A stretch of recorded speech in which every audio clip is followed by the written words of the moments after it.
வாசிப்பவர்கள் கார்த்திகா, கீர்த்தனா, வகுப்பு 4, ஊராட்சி ஒன்றிய தொடக்கப்பள்ளி, சேரன் மகாதேவி, திருநெல்வேலி மாவட்டம். இன்றைய முக்கிய செய்திகள். பெண் வழக்கறிஞர்களுக்கு நீதிபதிகளாக முன்னுரிமை.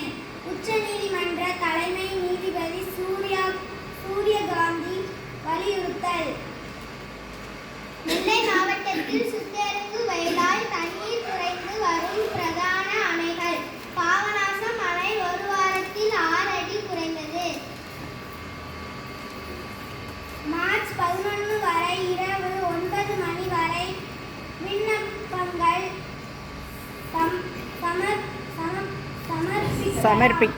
சமர்ப்பிக்கலாம்.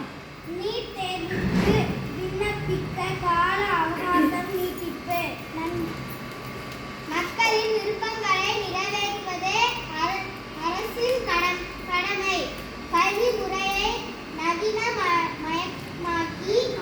நவீனமயமாக்கி